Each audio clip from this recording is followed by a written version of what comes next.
This is no ordinary balloon. What a view! This is incredible. An Ontario County nonprofit. Overlook Horizon high-altitude balloons. 3, 2, 1, launch.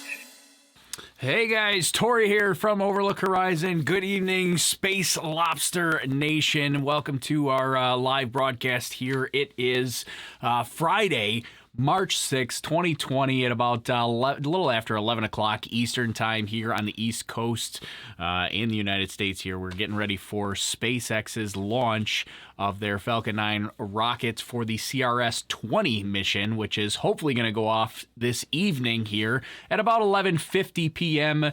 Eastern time. We've got the countdown clock up in the top corner there, so you can keep an eye on it. It's a rough idea. It's not exactly right down to the seconds, but that'll get updated in a little bit later as SpaceX goes live. We'll watch along with SpaceX in case you haven't been to one of these live broadcasts before. But once SpaceX goes live, we'll watch along with it, see what they got going on for the evening. But they'll give us the actual official time once they go live. So that's I think it's about 30 seconds off because that's counting down to exactly 11:50 p.m. Eastern time, and the launch is actually 11:50 and 31 seconds. Eastern time tonight, because tonight we're doing a launch to the International Space Station. So this is a CRS mission, Commercial Resupply Services mission number 20, headed to the International Space Station tonight. That's going to bring supplies up to the International Space Station on board their Dragon 1 or their Cargo Dragon capsule, and this will be the last one, the last time. Last one for Dragon 1, I should clarify. Last time that Dragon 1 will bring supplies to the International Space Station. After this, it will just be Dragon 2, which we all know kind of is the Crew Dragon, but they will have a Cargo Dragon 2 variant that obviously won't have seats and life support systems and things like that for the crew, but they will have a Cargo Dragon variant of the new Dragon 2 capsule, and that is what they're going to use going forward for the next 6 CRS missions and beyond. But this is going to be the last one of Dragon 1, which has served us well for many years here now. So hello to everybody. I see everybody commenting along and saying hello to on all our platforms here. We're multicasting, YouTube, Facebook, Periscope, Twitch, and now Mixer.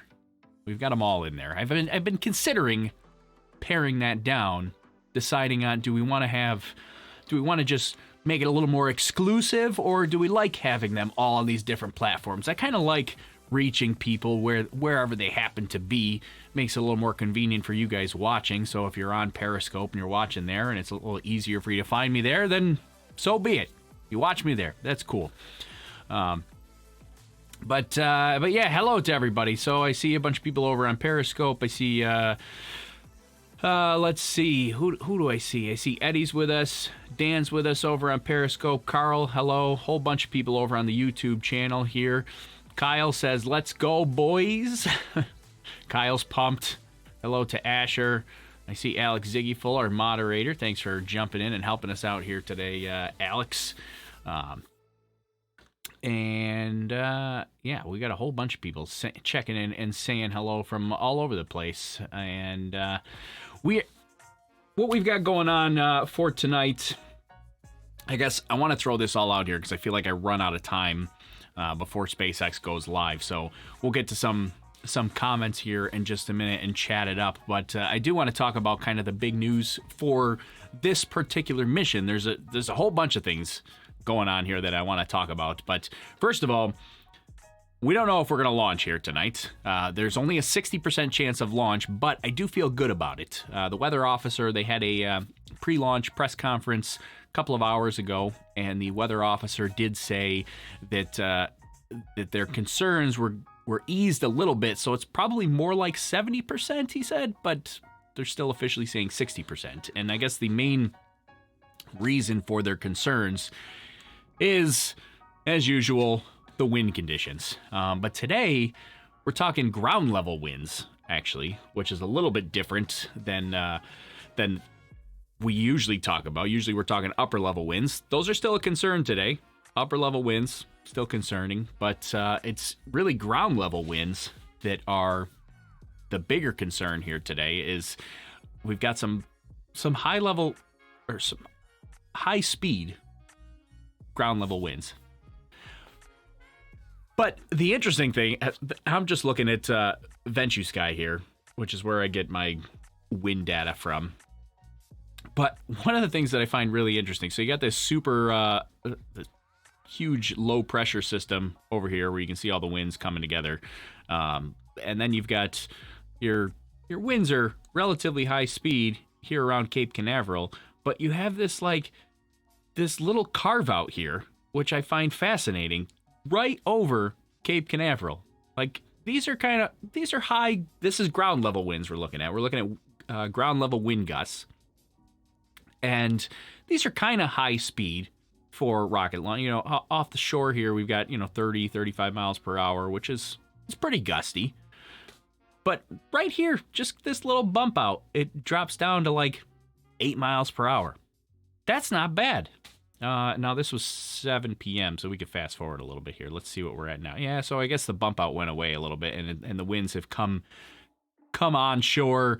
Now we're at 27 miles per hour as of 11 p.m. So that's a concern for tonight, is the ground level winds. Also upper level winds are a concern as well. We can take a look at what the upper level winds look like as well. But you've got the jet stream pretty much directly overhead here. So here's your upper level winds. You've kind of got here's your main jet stream that's kind of whoop like that, and then we've got a lot of times you get another southern jet stream here that comes across, and we've got it kind of breaks up here in the middle, but that one's still coming through as well. But yeah, those are your real gusty winds. So these are upper level winds that are hitting 90 miles per hour, but we've seen them launch in conditions like this before. So I actually feel good about this. I feel good. I think we might have a go. We'll see.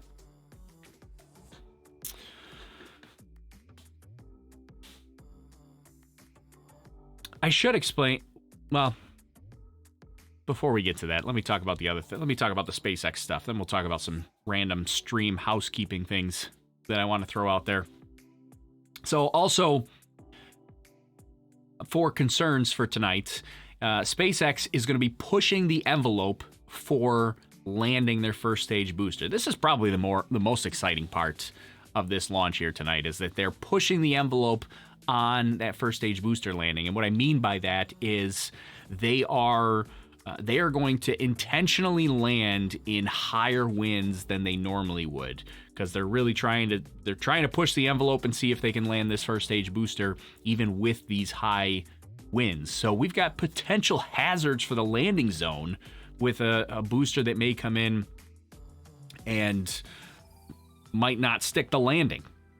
We did get some updates from Elon Musk not too long ago, and actually I think they mentioned it in the press conference as well. But the previous, so in case you were here the last time, during our Code 606 with the Space Caterpillar, our Code 606 event, when we lost the first stage booster out at sea on Starlink 4, 5, what number are we at? 4. That was Starlink 4, right? Losing track. Get so many of them. Starlink 5 is the next one. But on the last one, Starlink 4, we lost the first stage booster. It missed the drone ship out at sea. And from what Elon said on Twitter, that was actually due to wind conditions that were outside of what they were supposed to be. Well, outside what they were predicted to be. Stupid wind not following my directions. No, they were outside what they were predicted to be. And so the booster detected that the winds were off nominal and that it wasn't going to make a safe landing. So rather than risk the drone ship, it actually decided to intentionally miss the drone ship because it was outside of its nominal conditions there. So that's what happened last time. But we may have something, well, probably not similar. It wouldn't be the same reason, but we may have a missed landing again tonight. Hopefully it shouldn't be due to unexpected wind conditions, because now we're closer to shore. We've got the 45th Space Wing right there with their weather balloon launches, and we should have pretty reliable wind predictions. But Whether or not the booster can actually do it in these high-level winds, that's going to be this concern for today. Let's see. Trip and Fool says, whoever is crunching the wind speed and direction numbers into the trajectory guidance system deserves extra pay tonight, right? I mean, we're talking, they're going to be looking at winds for the whole column, the whole spectrum, from ground all the way up to the upper levels. They're going to have their work cut out for them tonight. Jerry's watching from Niagara Falls. Hey, Jerry. Is it Jerry or Gary? I think it's Jerry. Jerry with a G.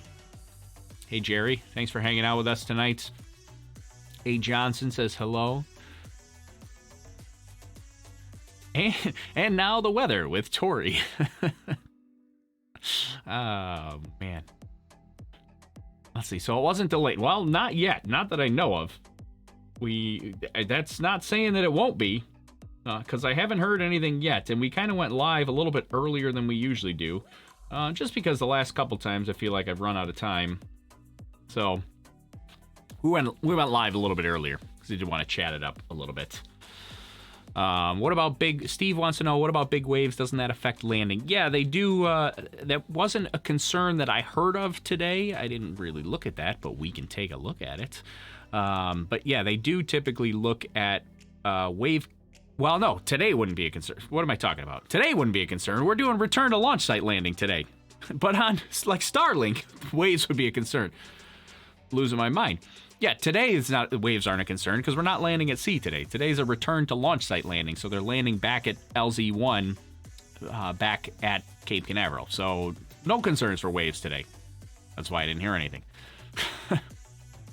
But we could have looked at waves if that was a thing for today.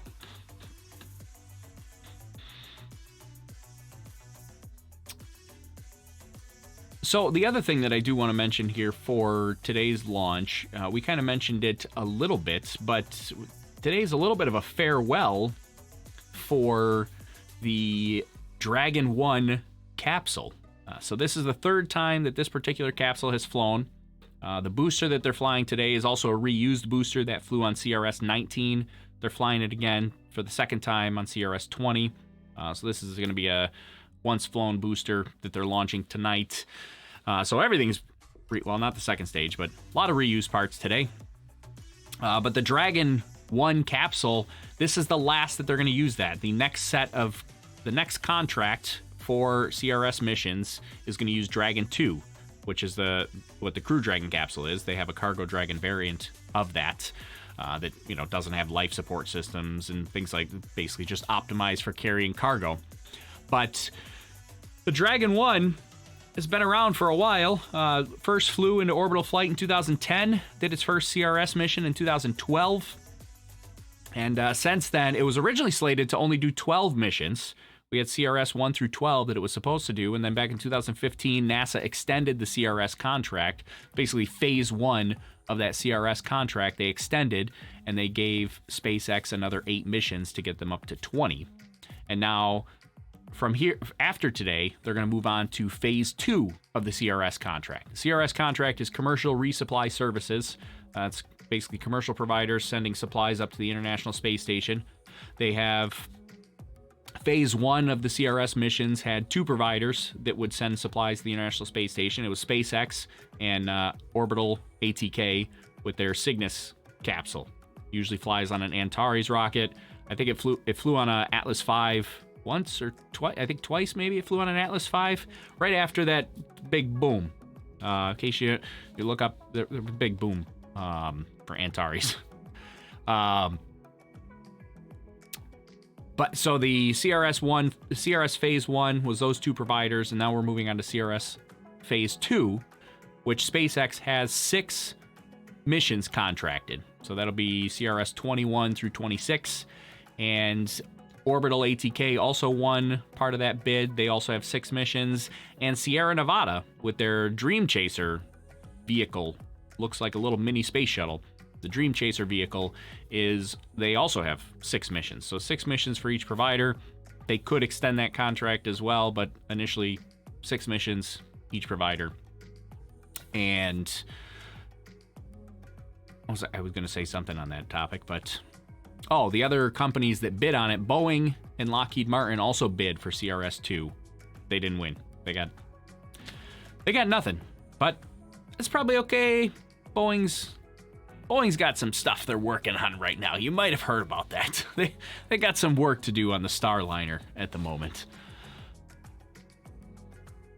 Kyle wants to know what happened to the Hype Cup. So I got rid of the Hype Cup today just because my computer was struggling with it. And I added, this was one of the housekeeping things I was going to tell you about. We added what's called the, the Stream Boss, which is that little red thing that Kevin is currently the Stream Boss for the stream. I don't exactly know how the Stream Boss thing works. I was playing around with it a little bit. I think the general premise is it's kind of like a game, but Kevin is the boss, and as new subscribers come in or super chats come in, then Kevin's powers will be diminished.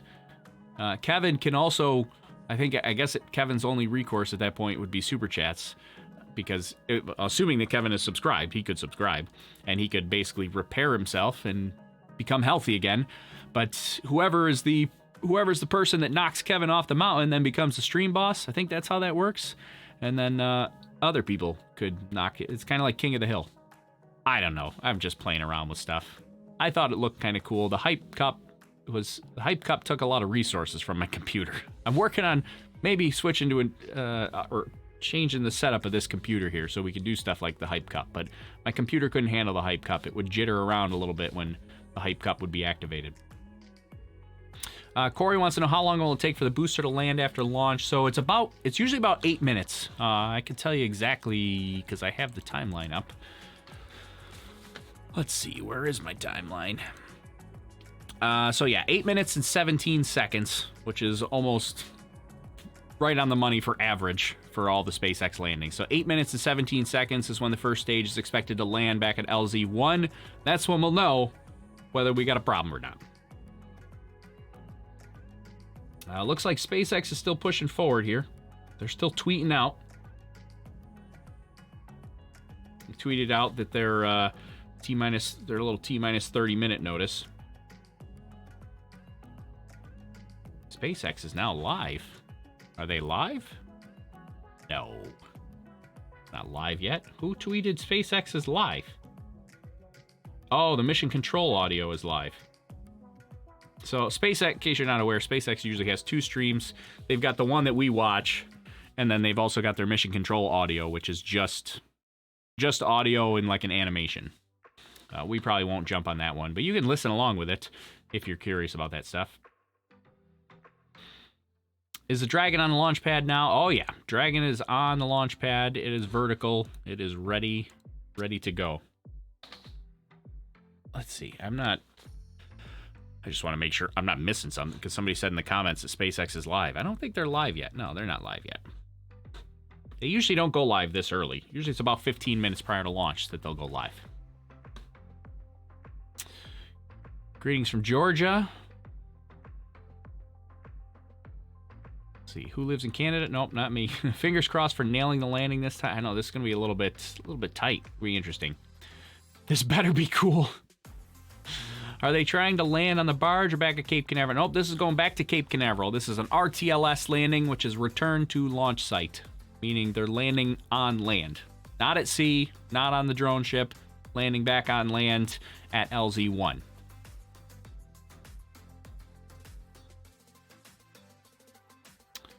Can you tell... Don on Periscope wants to know how to become a vendor for SpaceX. I can't help you with that, Don. I don't know how to do that. Sorry, Don.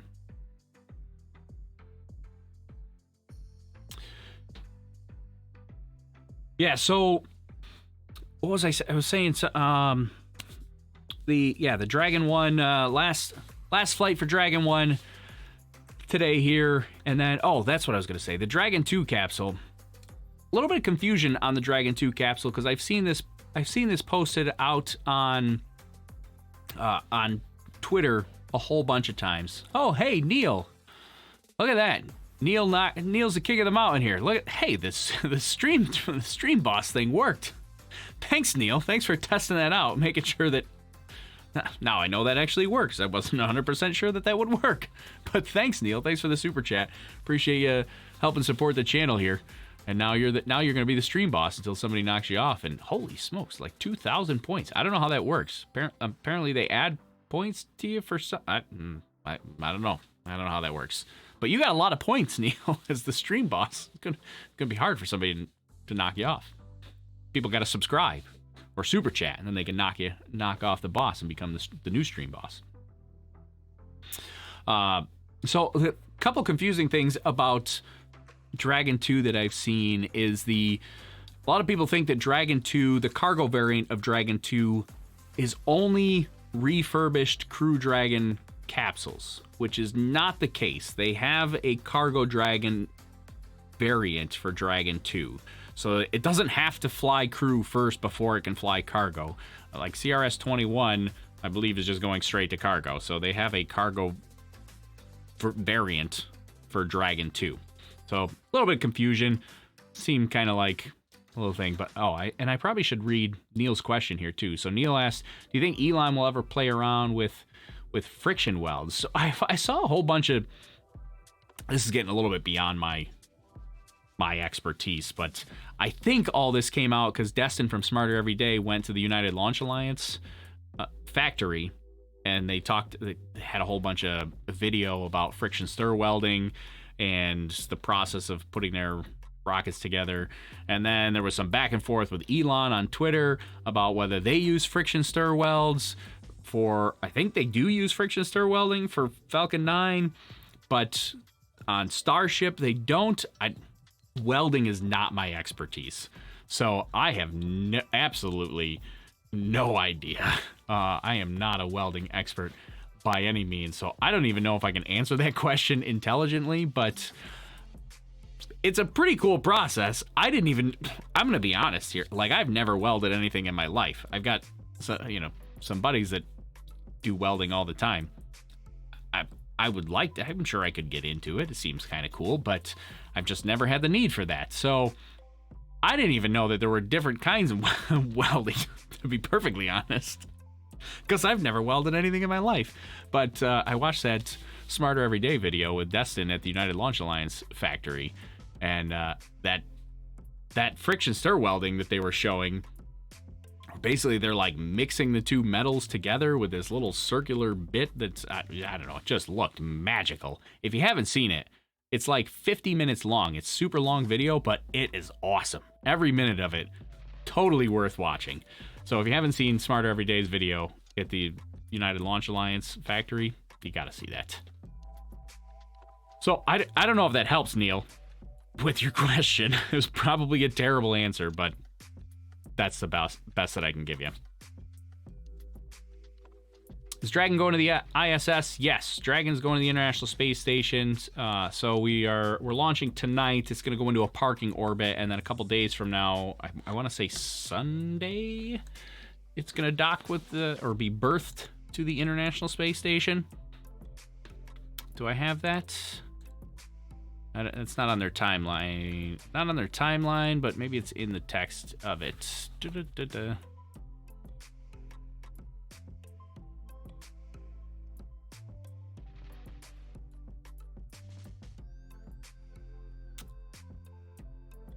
Monday.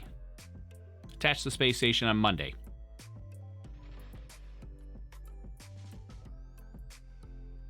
There you go. So Monday, 11:30 p.m. Eastern Time is when it's going to attach to the International Space Station. It'll be berthed to the International Space Station. That's one of the big differences between Dragon 1 and Dragon 2, is that, we got some attacking. I saw some attacking going on from Frau Morrow, latest subscriber. It's hitting Neil as the stream boss. Oh, this is kind of exciting to me. I don't know why I'm just geeking out over that. But so the big difference between Dragon 1 and Dragon 2 is that Dragon 1 has to be berthed to the International Space Station, meaning it doesn't dock itself. It just kind of hovers next to it, and then they grab it with the Canadarm and pull it in and dock it to the space station. Dragon 2 has all that autonomy built right in, so they can autonomously dock right to the International Space Station without having to be berthed. So a little easier process there.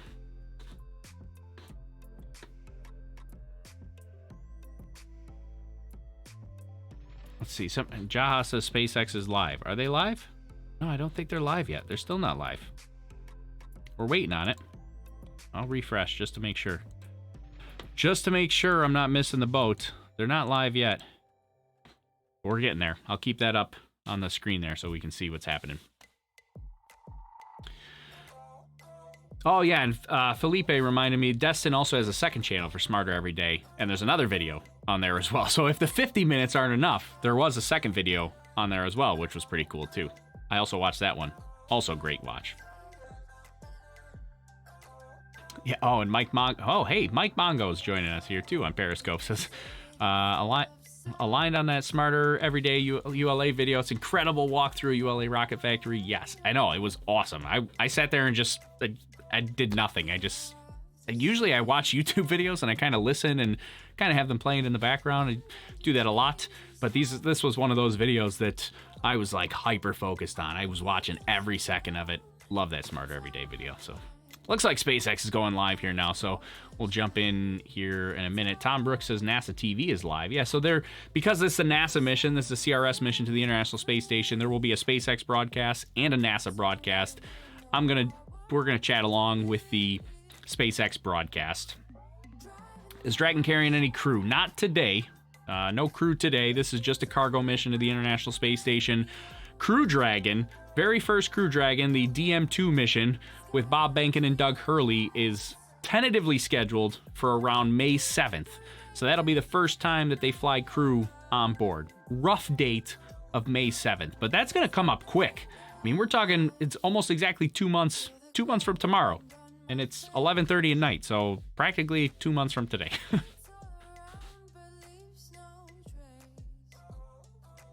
NASA's live. Yeah, I'm not going to switch to the NASA stream. I'm going to stay with the SpaceX one. That's usually the one that I like to stick with. So I know SpaceX is going to be live, or not SpaceX. NASA is going to be live a little bit earlier, but I'm gonna wait for SpaceX to come up. They're almost here. We're at the title card. They'll be going live shortly. Let's see. I don't hear anything yet, but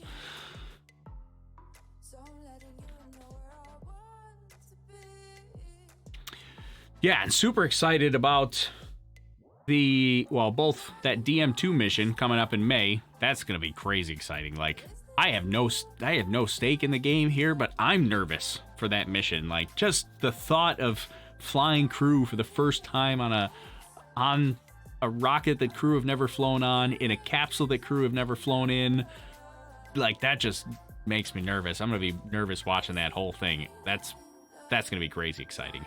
But SpaceX also has a ton of developments happening too with their Starship. In case you haven't followed along with that as well, Starship is their rocket they're developing to go to potentially the moon and Mars. Their prototype rockets. They had SN1, which is like serial number 1, essentially what that means. First, what was originally intended when they started building it to be an orbital prototype. They kind of abandoned that partway through and decided it was going to be more of a test prototype build vehicle. They went to go test pressurization for that. Oh, when was that? Was that last week? The days are running together, but yeah, last week or something like that. They went to go test pressurization, cryo pressurization with some, I think it was liquid nitrogen, and it went kaboom. It did not survive. So then they had to rapidly switch gears, and SN2, basically Mark II of the new Starship prototype, they had to strip it down to basics, and they're going to do some pressurization tests on that. Apparently, the thrust puck. The thrust puck is at the bottom of the Starship rockets, which takes a lot of the force from the engines, dissipates that, and holds everything together at the bottom. It's basically this big puck-looking structure at the bottom.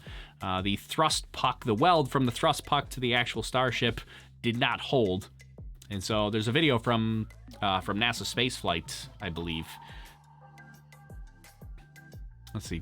I hear music very softly coming through your stream, just an FYI. Yeah, that's intentional. We started that last stream with the music. So I'm actually playing music. This is actually music that I have the rights to play. So yeah, we started with music last time on the last stream. But yeah, the thrust puck from the SN1, the weld did not hold, and she went kaboom. She exploded, and then imploded, and then exploded again.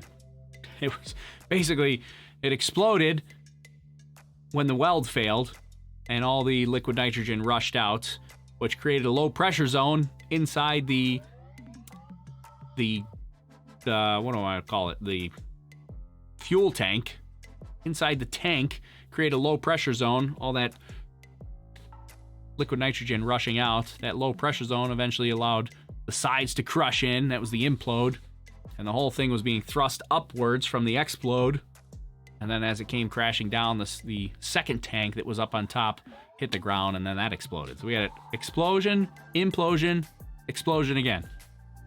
Kind of crazy sight to see. I'm sure if you're Elon Musk or anybody at SpaceX, it was not a great sight to see, but it was a sight to see nonetheless. Yeah, we're under T minus 14 minutes here now. Looks like SpaceX is going live. That's good news. I have a good feeling about this, and we're gonna switch over to it now. We'll see what they have to say. Oh, I gotta stop my music. Where is my music? Here, let's move this over here. I can stop my music. Hold on. Where is my music? Okay, stop that. Then we want this sound. Oop. Oh no. Oh no. Oh no. Go back. We got this. Tonight's mission There is we a go. special one as we bid farewell to the first version of our Dragon vehicle, which made its debut in 2012 as the first private spacecraft in history to visit the International Space Station. To this day, Dragon is the only spacecraft currently flying that's capable of transporting significant amounts of cargo to and from Earth. Beginning with CRS-21, we are excited to be flying an upgraded version of Dragon spacecraft that will not only be capable of flying cargo, but also people. For tonight's mission, we're targeting an instantaneous launch window. Why is If my we're stream delayed, skipping? scrubbed, or abort for any reason, we will move to our backup launch date, which is currently scheduled for tomorrow at 11:27 p.m. Eastern Time. We're just about to hit the T-minus 13-minute mark and counting, with all systems currently go at both our Cape Canaveral Mission Control Center and our headquarter Mission Control Center here in Hawthorne, California. So let's take a closer look at today's Falcon 9 and Dragon spacecraft out on the pad. My name is Jessie Anderson, and I'm a lead manufacturing engineer here at SpaceX. Tonight, we will be delivering approximately 4,500 pounds of cargo to the space I don't know why it station, keeps doing that. including critical materials to support dozens of science and research investigations that will occur on board the orbiting laboratory. We'll go a little bit more into detail on some of that research later on in tonight's webcast. Will be SpaceX's fifth launch this Stop it. year, and we'll be launching a flight-proven Dragon spacecraft, which flew twice before, back on CRS-10 in 2017 and CRS-16 in 2018. Dragon was designed from the beginning to be reused, so this will be our third mission flying the same vehicle for the third time to the International Space Station. This marks our 9th mission reflying Dragon. We'll also be flying a reused booster, which supported our last CRS mission back in December. To date, we've had 80 successful launch Falcon 9, and 30 out of that 80 were on reflown boosters, which is almost half of those launches. Tonight, we will be bringing Falcon 9 back to land at Landing Zone 1 in Cape Canaveral for use on future missions. For those keeping count, if we successfully land Falcon 9 tonight, this will mark our 50th booster landing. And she's coming in Above hot, the first stage too. is the second stage, Booster. which has a single Merlin vacuum, or what we call MVAC engine, which ignites after the first stage separates. The second stage is what will carry Dragon to its intended orbit, allowing the spacecraft to eventually rendezvous with the space station. With that, let's check in with Kate to get a status update on tonight's mission. It's T-minus 11 minutes almost, and the SpaceX team is working no significant issues. The go, no-go poll was conducted at T-minus 38 minutes, and propellant load began shortly thereafter at T-minus 35 minutes. At this point, RP1 is completely loaded on stage 2 and nearly complete on stage 1. Liquid oxygen loading is underway on both stages and will complete at T-minus 2 minutes to launch. We're also loading helium gas into both stages. Falcon 9 uses helium as a pressurant to backfill the propellant tanks as both LOX and RP-1 are consumed by the Merlin engines during ascent. Dragon also began its startup sequence at T-minus 35 minutes when it coordinated timing with Falcon 9. It's currently undergoing vehicle health checks with the next big step at T-minus 8 minutes when Dragon transitions over to internal battery power. The range is ready to support. Now, we have had our eyes on those winds going on this evening, but within the last 20 minutes, they have been trending in the right direction, so looking good there for now. As with the launch team, Falcon 9, Dragon, and Range are reporting green, and at T-minus 10 minutes on the dot, all systems are currently go.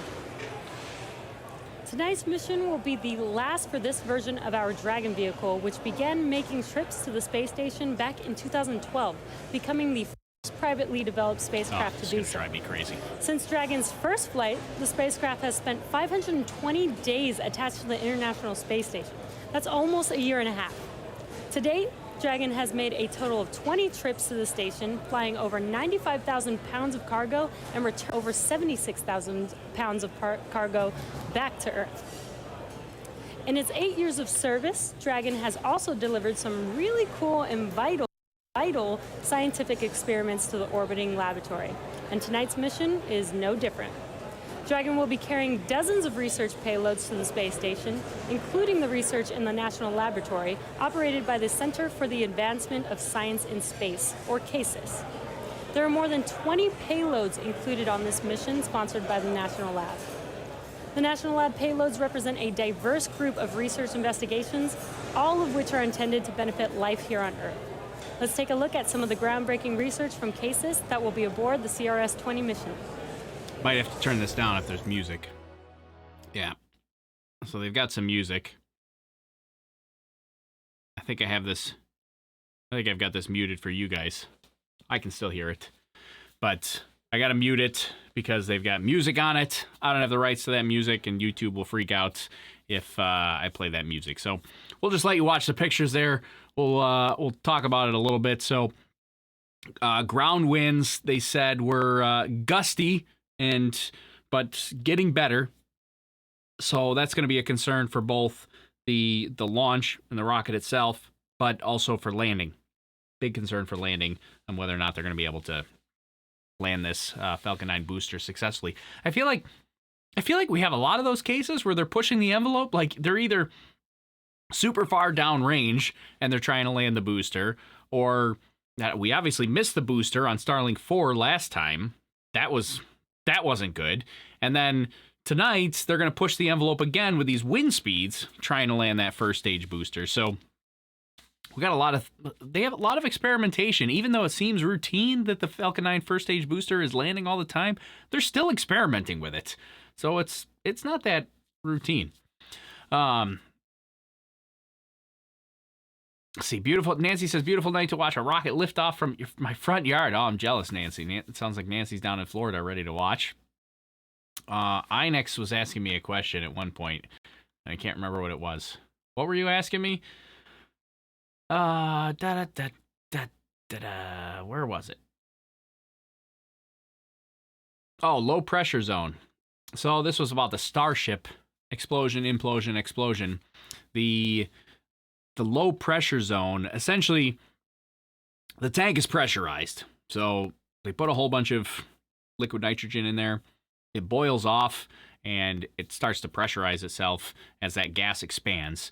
But when it exploded, all that liquid nitrogen and all the gas rushed out of the bottom, and there's no air to come back in anywhere else to fill that tank up. So all of a sudden you had this vacuum created, and that's what created the implosion there. You basically had a near vacuum inside the Starship tank there, and the atmosphere outside the tank crushed the Starship because there wasn't enough pressure inside it to hold it out.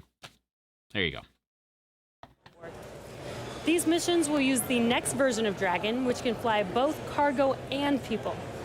In fact, this past week, we celebrated the 1-year anniversary of Demo 1, which marked the first time a privately developed crew-capable spacecraft visited the space station. Flying NASA astronauts and helping keep the space station fully operational is a top priority for SpaceX, and our first mission with NASA astronauts is coming up later this year. On top of that, we have more exciting news. SpaceX has signed a contract with Axiom Space to fly 4 Axiom crew members on a Crew Dragon flight to and from the International Space Station. That's right, I forgot Axiom about will that. provide NASA-certified crew training and operational management for the mission, which is set to launch as soon as the second half of 2020.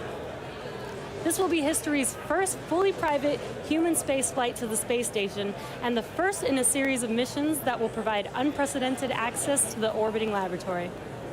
All of these missions, whether for NASA astronauts, international astronauts, or for the regular citizen, are all key steps towards making human race multiplanetary. We're currently just under the T-minute 5-minute mark and counting down to an 11:50 p.m. Eastern launch to the International Space Station. In these last few minutes, Falcon 9 is performing final health checks on its primary communications, avionics, and propulsion systems in preparation for flight. As mentioned earlier, we're currently loading liquid oxygen into the propellant tanks. Fuel loading for both Stage 1 and Stage 2 is now complete. At the T-minus 7-minute mark, we began engine chilling. That's when we inject a small amount of super chilled liquid oxygen to prepare the 9 M1D engine turbopumps for full prop flow during flight. You might hear the call out that engines are sufficiently chilled in later in the countdown. Checkouts of the second stage thrust vector control actuators, or TVCAs as you might hear them called, are now underway. You'll often hear people refer to this as an engine wiggle test. This is when we move the thrust nozzle slightly to make sure that the guidance hardware is go for flight. First stage engines also wiggle, but they do that just seconds before ignition. At T-minus 1 minute, Falcon 9 flight computers will enter startup mode and guide the rocket through the rest of the countdown. The SpaceX launch director gives the go for launch call at T-minus 45 seconds. Finally, a few seconds before liftoff, the engines are ignited. At T0, the rocket is released from the hold down clamps for liftoff, after which the strongback, which is the white truss section that you see there behind the rocket, that will fully retract away, clearing the way for F9's ascent. Dragon is performing its own final health checkouts to make sure all of its primary systems are ready for its rendezvous with the space station. Range remains green for launch. Winds are still, we're keeping an eye on those, currently showing at 18 miles per hour from the north-northwest, but still within our limits. So with that, everything is green for takeoff. Just under the 3-minute mark before launch, let's listen into the nets for the last few minutes of terminal count. So I'll turn this back up here in a little bit, but I'll keep it down. But the cafeteria is exceptionally loud today. So in case you've ever watched a SpaceX broadcast before, the broadcast hosts, like Kate Tice and I forget the other girl's name. Somebody's got to remind me. I really should know that because she hosts all the time, especially lately. But they host from directly above the cafeteria at SpaceX. So that's why you hear so much commotion in the background, and occasionally you'll hear forks and knives and spoons and plates drop and banging all over the place. So that's what all the noise is. So I'm going to turn it down just a little bit. Hopefully they mute those microphones and they go to the pad microphones because those are a little more interesting. We can hear the venting and things like that. We should get one last big vent of liquid oxygen, which you'll see at about 1.5 minutes. Stage 2 block load is closed out. And then with a night launch, in case you never watched one of these before, everybody knows that I love watching that green T-tab flash right as the engines ignite. The T-tab is what actually ignites the engines. It's a little green flash, so keep an eye on the engine area. You'll see that green flash right before the engines ignite. And then hopefully we'll have a good launch and a good landing. So this is the last big vent right here that we were talking about, the 1.5 minute liquid oxygen vent. Sounds like winds are in acceptable conditions. So I think things are looking good. Looks like we're gonna go here for tonight. So stick around afterwards. We're gonna chat a little bit. I got some stuff to talk about. We got some new swag to chat about. I saw somebody mention the Space Caterpillar, and Andrew mentioned the Space Caterpillar in the comments. That's our code 606 from last time. And we'll definitely chat about that afterwards. But I'm gonna turn this up.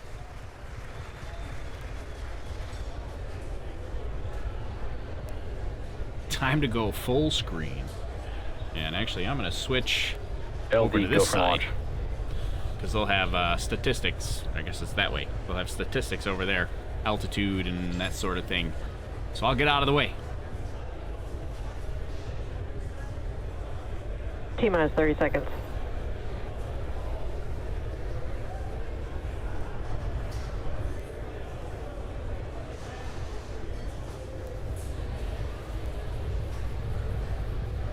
Here we go. T-minus 15 seconds. 10, 9, 8, 7, 6, 5, 4, 3, 2, 1, 0. Ignition, liftoff. Carpe diem, Dragon 1.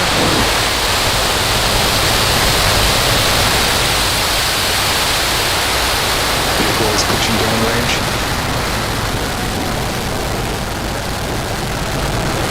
Now 1 deep halt.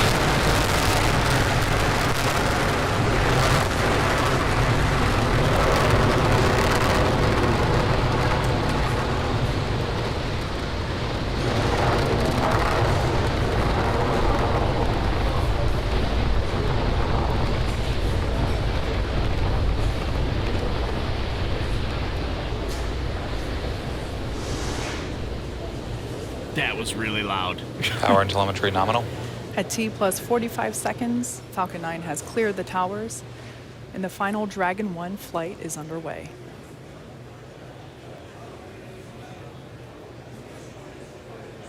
That was a really loud Everything launch. looking nominal Falcon for 9 stage is 1. supersonic. We heard the call out that the vehicle is supersonic.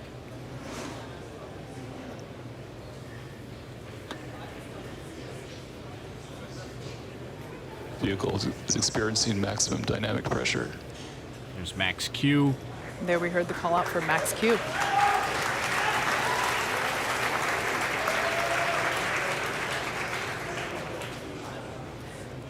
Coming up next, there are 5 events that will be happening in rapid succession.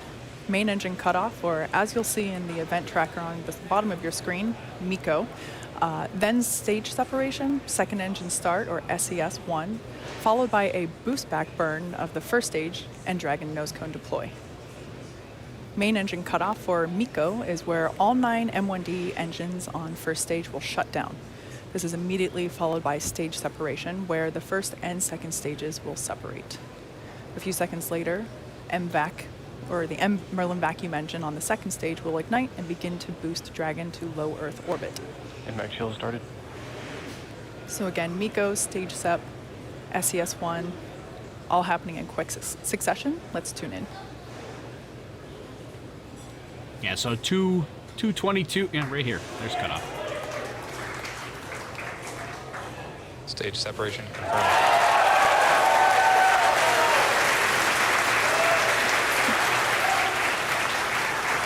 And there on the right-hand side of your screen, and by the cheers in the crowd behind me, we have visual confirmation of second engine start as that warm glow begins to build around the MVAC nozzle. On the left-hand side of your screen, we have an amazing visual of the first stage as it is performing its boost back burn. Now, this is the first of 3 maneuvers that the first stage will be performing. As Jesse mentioned earlier, we will be landing back at landing zone 1 on the coast of Florida at Cape Canaveral. So the first stage has to completely reorient itself and head back west. It was flying east, now it's going to flip around, head back west towards the Cape during this boost back burn, which should be ending in 5 seconds. Yeah, so we'll get 3 MVAC burns. is looking good. Everything nominal with our temperature and power readings there. And we can see on the left-hand side of our screen that the boost back burn has completed. Second stage looking good as Dragon is on its way to the International Space Station. Yeah, so we'll get 3 burns today. Be a boost back burn to get it headed back towards the Cape. There'll be an entry burn to get it to slow down as it comes back into the atmosphere, and then the landing burn for it to Vehicle's on a nominal actually trajectory. land. And that landing, signal at Bermuda. that landing is something I'm still In kind of order to concerned make about its with way these winds. back to landing zone 1, the first stage executes a series of 3 burns. The first of which you just saw is the boost back burn. And as Kate mentioned, this is meant to slow the rocket down and orient it for re-entry. It also helps Falcon 9 laterally return to the landing zone. Then shortly after this first burn is initiated, the grid fins, which are located near the top of the first stage, are deployed to help guide the rocket during descent. We're not showing a live view of the first stage right now because it's pretty dark, so you can't see it. But what you're seeing on your screen is the second stage continuing on its way to its targeted orbit. So then following the boost back burn, Falcon 9 executes its re-entry burn to slow itself down before hitting the dense part of the atmosphere. And then the last of the three burns is the landing burn, which begins just before touchdown, and that's to slow the vehicle down rapidly right before landing. So far, second stage is still looking good. It's T plus 5 minutes, and the second stage is taking Dragon to its targeted orbit. We've had an on-time liftoff just a few minutes ago, and we're just about a minute away from that second burn on the first stage, that entry burn.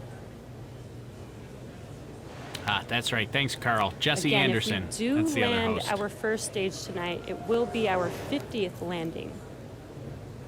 Couldn't remember the name of the other host. Jesse Anderson, or Jessica Anderson, but I think she goes by Jesse. Jesse Anderson is the other host. Jesse Anderson and Kate Tice. There's two hosts Second tonight. stage Vehicle continues to follow a look nominal trajectory. And there's that call out for nominal trajectory. So our landing is expected at like 8:17, so we still got about if 2 you're minutes just now before landing. joining us, it's T plus 6 minutes, and we're about 30 seconds away from the first stage entry burn, which will then be followed by the landing burn and landing of the first stage on our landing zone 1 in Cape Canaveral.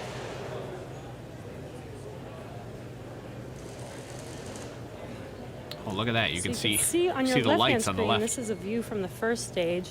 You can see Earth with all the lights lighting up the ground. Once that entry burn begins, we should be able to see that light up that screen on the left side. All those lights. Entry burn startup. And there it is. Entry burn has started. This burn will last about 20 seconds long. I thought all those Again, as lights I were mentioned something on my earlier, monitor. There's those grid fins that you can see on your left-hand screen near the top of the first stage. That's guiding the vehicle entry burn shutdown. to the landing zone. And there's that shutdown of that entry burn. So we're just about 40 seconds away or so from the landing burn start. The landing burn will last about 30 seconds one before FTS the is vehicle saved. touches down.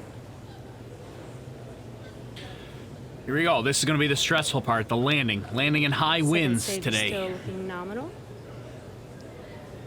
They said Elon said they were going to be pushing the envelope. You can see, look at, It is a bit dark since it is nighttime Kinda over see there the in Cape movement. Canaveral, Stage but one, entry you transonic. should be able to get a live view of this landing. Transonic. It's hard to get perspective of like how far away you are. Landing burn startup. And there's that landing burn starting. I see a glow on the right. It's in the right area. Why is it flashing so much? That's kind of weird.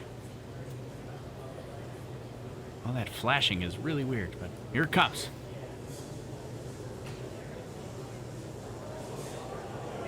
Stage one, landing leg deploy. Can't see anything. And Yeah. the Falcon has landed for the 50th time in SpaceX history. Safe to it, yes, it's What an safe. amazing live view all the way to touchdown. Stage one, nominal landing burn. What an awesome view of our first stage for the 50th time. Congratulations to the entire SpaceX team for another successful landing. This marks our 50th successful first stage recovery, which is an important part of our commitment to vehicle reusability. A lot of excitement as we hit yet another milestone here. There's a big crowd in Mission Nominal Control behind orbit me, insertion. as you probably could tell. So at this point, second stage is performing nominally. We had an on-time liftoff from Cape Canaveral, and among all the excitement, we did get the call out for a second engine cutoff. So at this point, we're waiting to hear confirmation of good orbit. And we do have that confirmation. So good orbit has been confirmed, and at this point, second stage has one last major task to perform, and that's to command separation of Dragon, which should be happening in less than a minute from now. Actually, hopefully just in a couple of seconds now that I'm looking at the timeline. We should have video here. There we can see a view into the Dragon trunk. That is the unpressurized section. Successfully deploying away from second stage.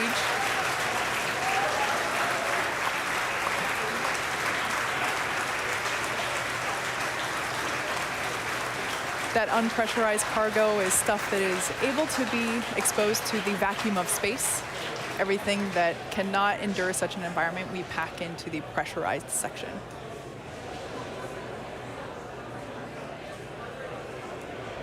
So coming up in about 2 minutes, we should have solar array deployment.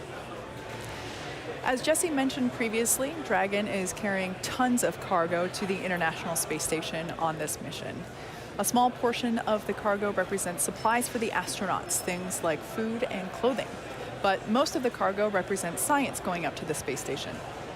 The International Space Station serves as the world's leading laboratory for cutting-edge research and technology development that will enable human and robotic exploration of destinations beyond low Earth orbit, including the Moon and even Mars.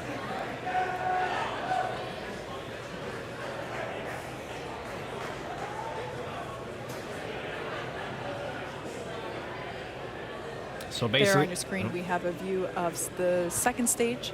That was the MVAC engine that has been shut down, obviously, as you can see. As Dragon is moving further away from our second stage, keep in mind that this is just the beginning of its 2-day journey to the space station. Like I said, the next big event we'll have is solar array deployment coming up in under a minute. We'll also have guidance navigation control, or GNC, door opening, but unfortunately we won't see the GNC door opening live, but we will be able to catch solar panel deployment, which is what we're waiting to see on the left-hand side of your screen. Right now the solar arrays are compacted, folded up along the side of the Dragon trunk, and that's the view that we see there on the left. As I've mentioned a couple times tonight, this is the final cargo resupply mission to the International Space Station using the first version of our Dragon vehicle. The upgraded version that we're using next has a different trunk design than the one that we're currently looking at. In the new version, there we have visual confirmation of deployment of the solar arrays.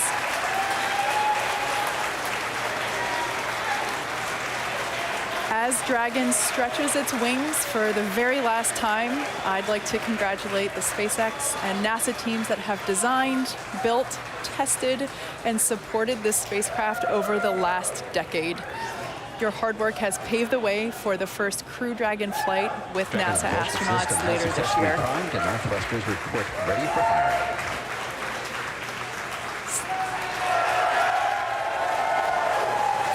Dragon is now on its way to the space station. Very exciting day, as you can hear the crowd behind me. Over the next couple of days, Dragon will perform a series of orbital height adjust maneuvers with its Draco engines until it's within a few kilometers of the International Space Station. Then Dragon will establish a communications link with the space station.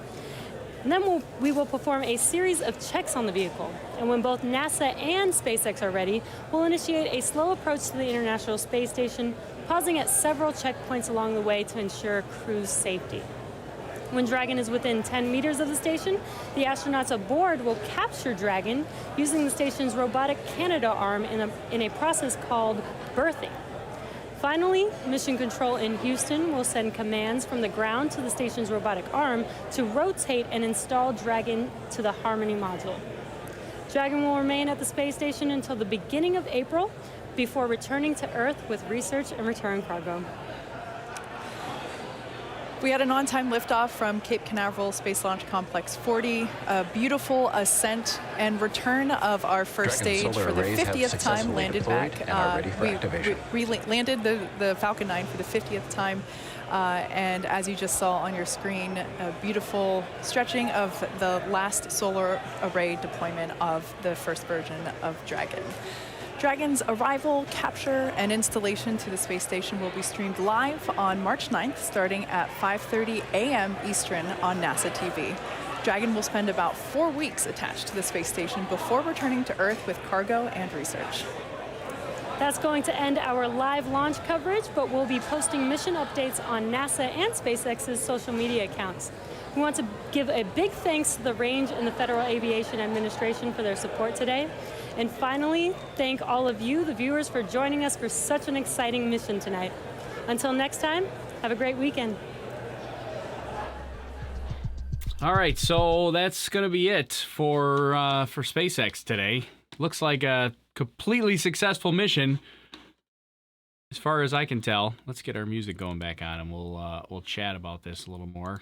Where are we in the music? There it is.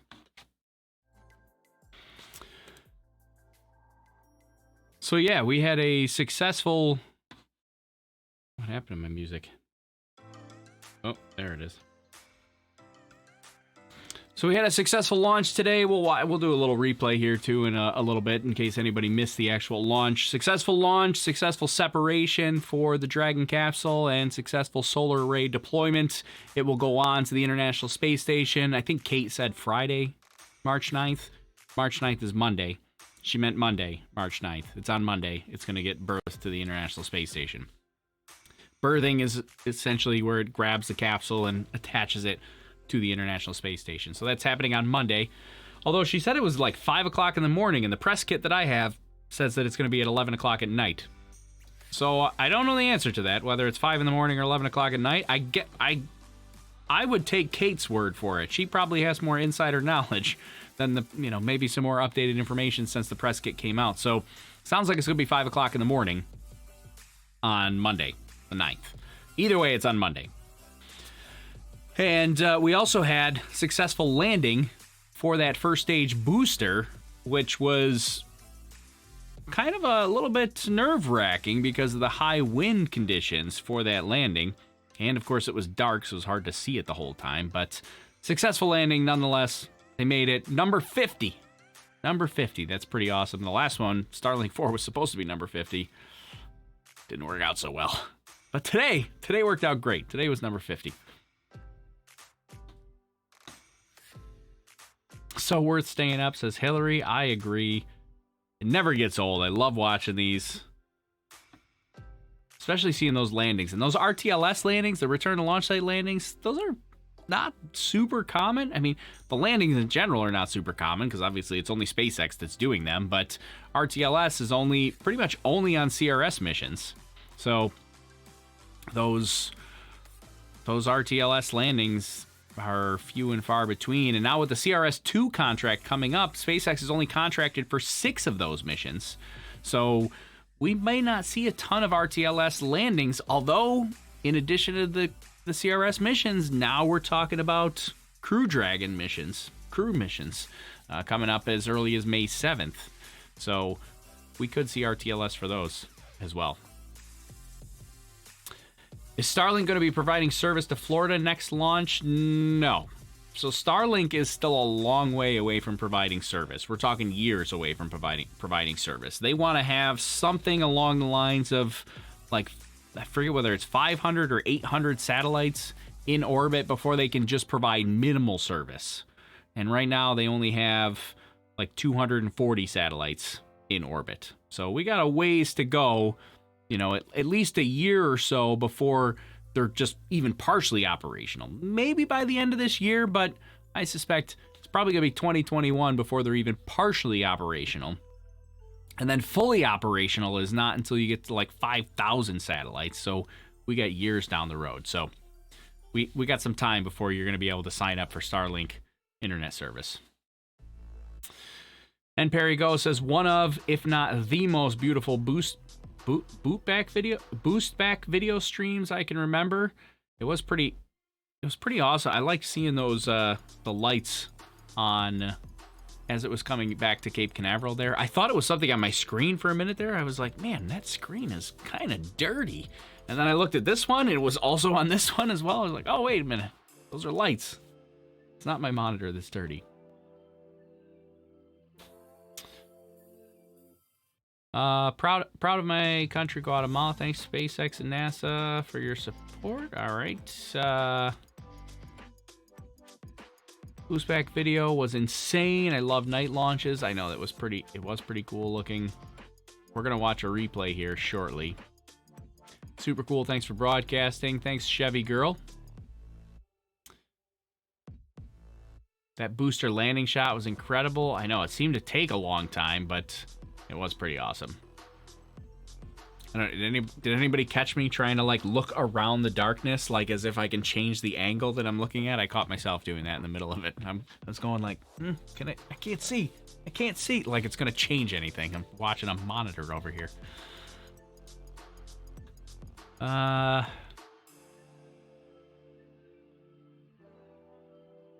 have to watch the replay. I missed it. Well, we're gonna do a replay here, Deborah. Just hang out for a minute here. We're gonna start up with the replay in just a second here. Bradley had a great view at Cape Canaveral. That's pretty awesome. I'm pretty jealous. I think somebody said, maybe it was Trip and Fool or somebody said that Tori's really missing the launch experience. I know I considered going down there for this launch because I was at CRS-20, which was right about this time last year. I also went to the NASA test mission, which was right about this time 2 years ago. So I almost went to this one, but it just didn't work out. I'm going to get back down there. I got to go see another one. I love going down there.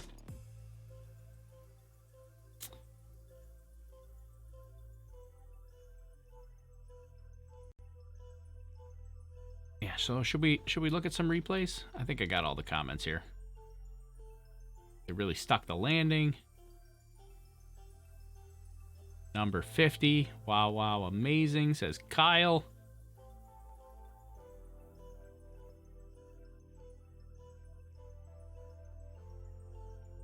Daniel says, so nice to be able to witness this only about a mile away from the other and across the Indian River. That's pretty awesome. Yeah, Tom Brooks says you should do the first the first crewed mission launch. I'm going to be honest with you. That's the main reason why I didn't go down there for this one, because I was considering there's a big crewed mission coming up. That might be the one to go to. I don't know. We're going to see. I'm still up in the air on whether or not that's going to happen either, but I figured if you're going to one or the other, that might be the one to do, but we'll see. Oh, Mike wants to know, let me know if you're heading to KSC for Yuri's Night Space Coast. I'll be there April 18th. I've always wanted to go to Yuri's Night, Mike, but I've never... I don't know. I just never pulled the trigger for it. I've always wanted to go. I feel like that would be a fun time. And I always see the pictures and I'm like, oh, that would be so much fun. But I don't have plans to go at the moment, but I really want to go. So that might change my mind. Mike, are you going to Yuri's Night? I'm assuming you're going if you're asking me about it. Oh, it says right there in the comments. Just read the comment. It says, I'll be there. I'll be there. Well, maybe I'll go. I don't know. I really want to go. I just wish I was closer to the Space Coast. Being up here in New York, so hard. Steve wants to know, is it in two pieces or one in orbit as it tracks down the International Space Station? Well, so at this point, I'm not sure what you mean by it, but the the cargo Dragon capsule has separated from the second stage. It is no longer attached to the second stage. So the cargo Dragon 1, will now continue on to the International Space Station by itself. Doesn't need the second stage anymore. It has its own onboard thrusters to maneuver it and raise its orbit to where the International Space Station is. Oh, Mike's one of the directors. I didn't know you were one of the directors. Let me invite you to Let me invite you to one of our ambassadors. Oh, to be one of our ambassadors. You're making a convincing argument, Mike. Now, I might have to go. I've always wanted to go. I might have to message you after this, Mike, because I really have always wanted to go to Yuri's Night. It looks like so much fun. Might take you up on that. It just needed somebody to push me over the edge. Right here. Wow, right here live, Mike says. You're invited to be a Yuri's Night Space Coast Ambassador, April 18th, KSC. Well, thanks, Mike. I appreciate that. That would be a lot of fun. You might have convinced me. I just needed somebody to push me over the edge. to tell me just to do it. I see the pictures every year. In case you're not aware, Mike and I are pretty much having a conversation here live. One-on-one. You guys are all just watching it. But if you don't know what it is, Yuri's Night Space Coast. There's a whole bunch of Yuri's Night parties all over the world, really.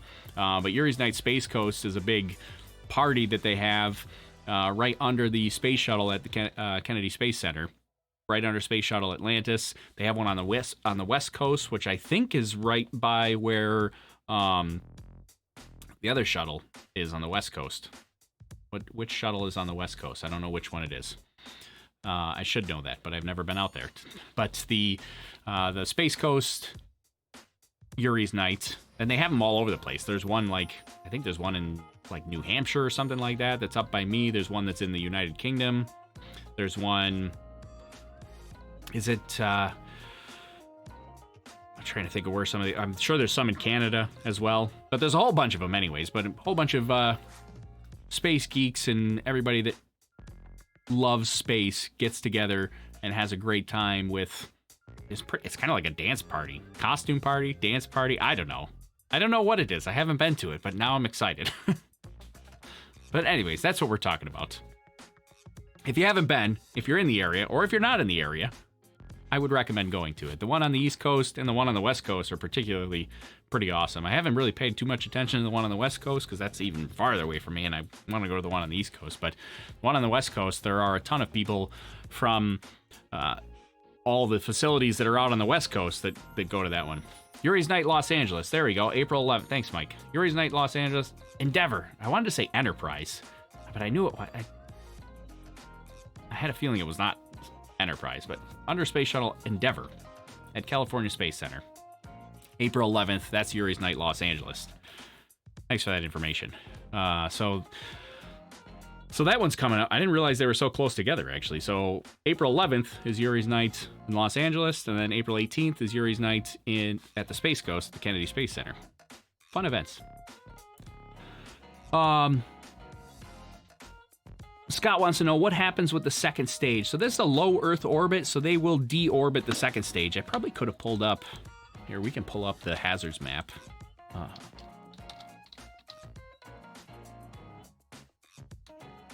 And I can show you. Oops. Spelled it wrong. I'll show you what happens with the second stage here. I gotta go to, if you're not following him, at Raoul74CZ on Twitter. He puts together these awesome hazard maps on Google Maps, which makes it super easy to visualize. We'll switch over to this so you can see it here. Make this full screen. Get rid of that. This is... Are we... Oh, wait. This is...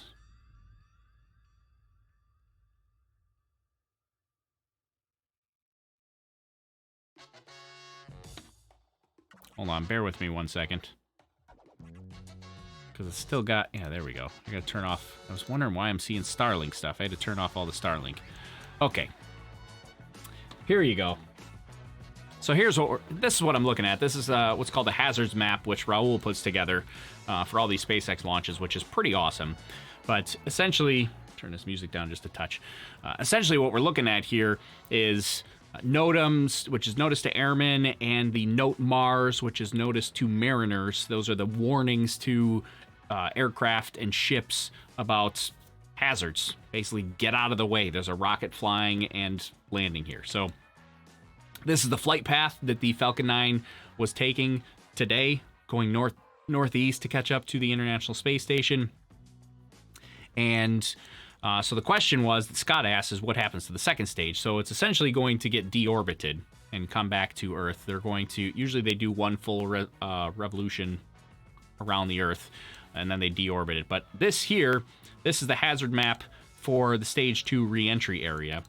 So this is where Stage 2 is going to re-enter, be over here in the Pacific Ocean, just off the east coast of Australia there, or off the east coast of New Zealand, actually, technically.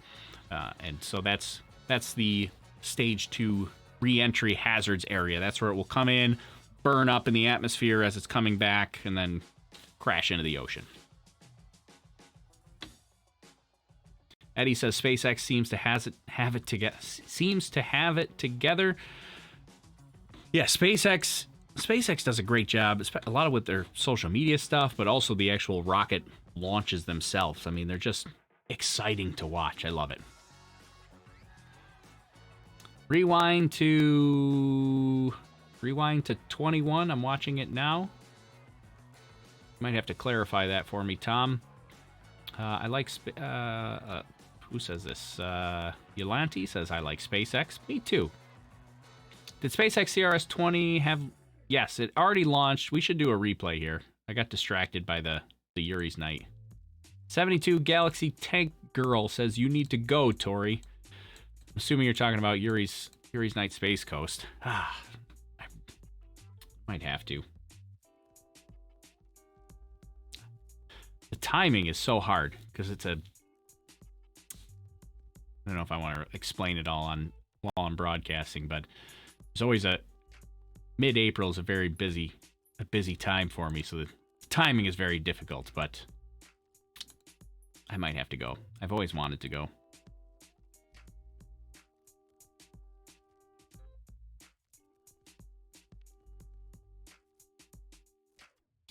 Oh, there we go. So Tom says, did I miss it? Yeah, all right, let's rewind. Let's do a replay here. Where'd my broadcast go?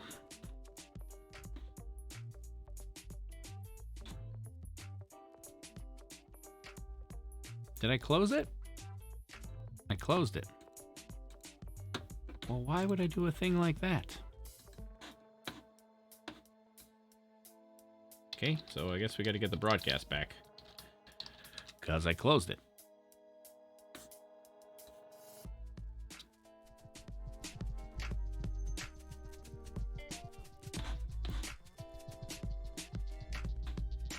All right, so here we go. We'll get the replay going. We're probably not going to turn... Well, we'll turn it up for the actual launch itself. And Perry Go says, over on Twitch, I can usually see night launches from here in southern Maryland as they go up the Atlantic coast. Unfortunately, we're having showers tonight. Ah, bummer. Yeah, potentially, especially a launch like this that goes northeast. These would be the launches to see. Now, the next... or not the next one, but... that launch that I just did my last video on, the Falcon 1B launch that's going in polar orbit, that's going south.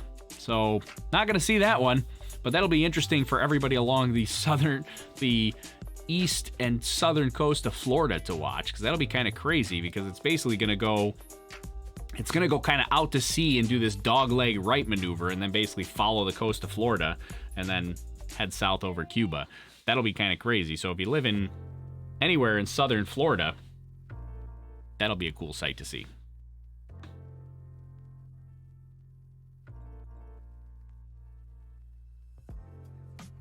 Laura watched it from Leesburg. Where's Leesburg, Laura? I'm not sure where that is. First time ever watching it in person. Coolest thing ever. I know, right? Isn't that... is pretty awesome. All right, let's get a replay going. So for anybody that missed it,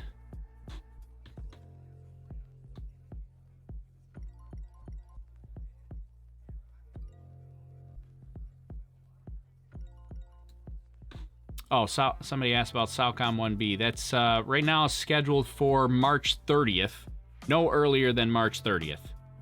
So if you live in South Florida, or you might see it Southwest Florida, because it's going almost directly south. It's like 175 degree inclination, so it's almost directly south. I mean, it's going to go east first and to get off the coast, and then do this dogleg right maneuver, and then head south.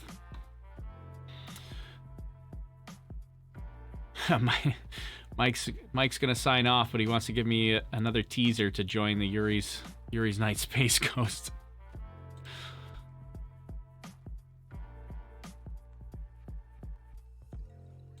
All right, I'll definitely look at your teaser, Mike, but I'm gonna play a replay here for the people that missed it.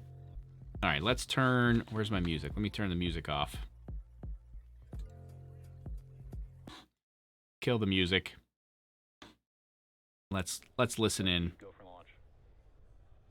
Fast forward just a touch. In case you missed it, here's the replay. Tonight's CRS-20 mission. Successful launch. We'll kind of skip around a little bit, but this was a really loud launch too. 9, 8, 7, 6, 5. Hold on. Nice. 4. Bar won't go away. 3, 2, 1, 0. Ignition. Liftoff. Carpe diem, Dragon 1.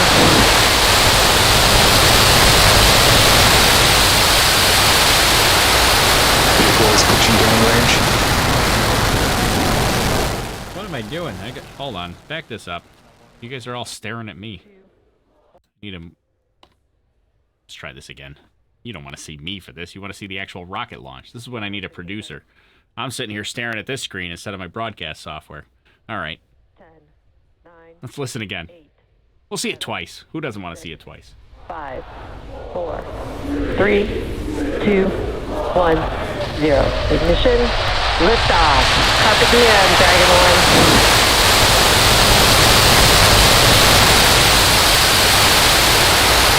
Vehicle is pushing downrange.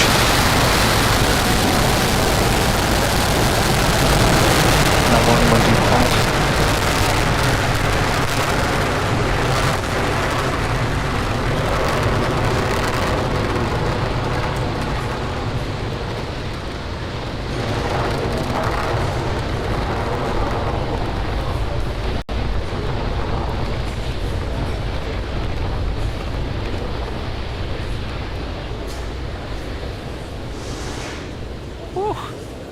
That's loud. Power and telemetry nominal.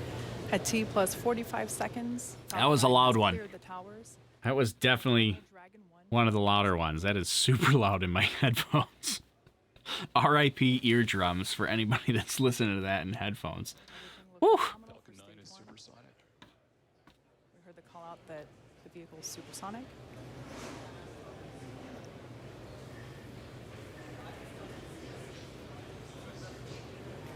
Vehicle is experiencing maximum dynamic pressure. There we heard the call out for max Q.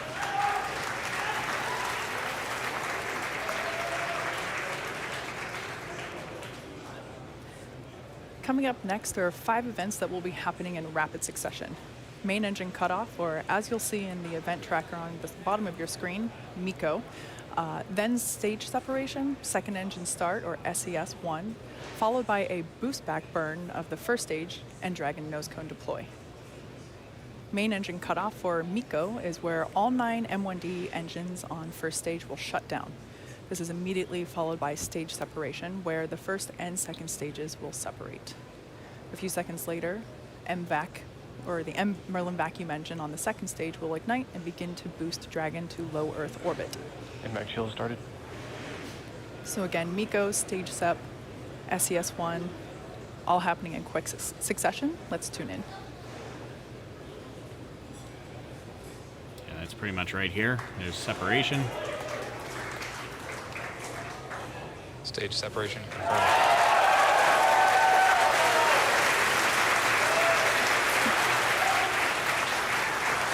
And there on the right-hand side of your screen, and by the cheers in the crowd behind me, we have visual confirmation of second engine start as that warm glow begins to build around the MVAC nozzle. On the left-hand side of your screen, we have an amazing visual of the first stage as it is performing its boost back burn. Now, this is the first of 3 maneuvers that the first stage will be performing. As Jesse mentioned earlier, I love the we will look be of that. landing back at landing zone 1 Like all on the coast of vapors Florida at around Cape the Canaveral. engine bell there So that the are just first stage swirling has to around. Like that looks really reorient cool. itself. Looks really And cool then in this back view, but west. if you get As like it was that flying east, twilight, it's gonna those flip around twilight like that launches west where towards it's the like partially, during this boost back burn. you know, It should be ending night on the ground, but like still daylight up in the sky where the sun is like And just back is barely looking good. set, you can get some really awesome. That's where we got like the whole Zuma effect when they launched the Zuma satellite out on the west coast, and it looked like the basically an alien ship just flew over Los Angeles. It looked pretty awesome. But that's all those vapors swirling around like that, and it looks pretty cool.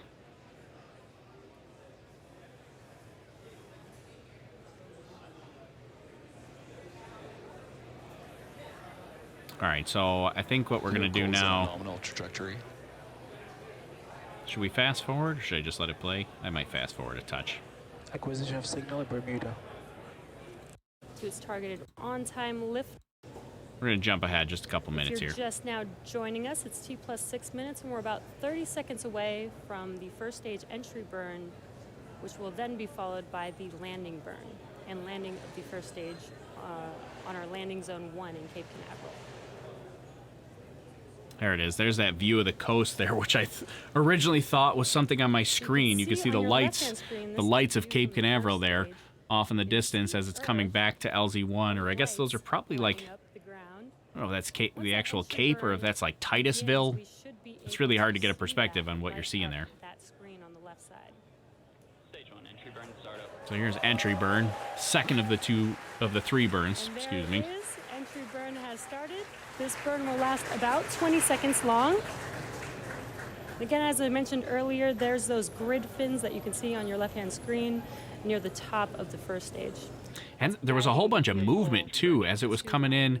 I mean, it's really hard, again, because it's dark, it's hard to gauge exactly what was happening, but you can see the lights in the background moving. You can kind of see the rocket rolling a little bit and kind of controlling its pitch and attitude and roll and all that. You've got a whole bunch of movements happening, which is, I don't know, it's just because it's so dark and I can't see the rocket, I don't really know what's happening, but you can see the lights moving in the background as it's readjusting itself, rolling and pitching and whatever else it's doing here. There I go again. I'm trying to look around. Actually, that time I'm trying to get around my lights because I got my studio light that's staring at me. Could you see? Daniel said it looks really cool from the ground, almost like a mushroom type cloud with light blues and greens. Could you see that tonight, Daniel? Were you out there watching it tonight? All right, here we go. Here's landing. These little burst flashes too. This confused me during landing. I'm guessing maybe that's just the wind causing that. I don't know. Stage 1 landing leg deploy.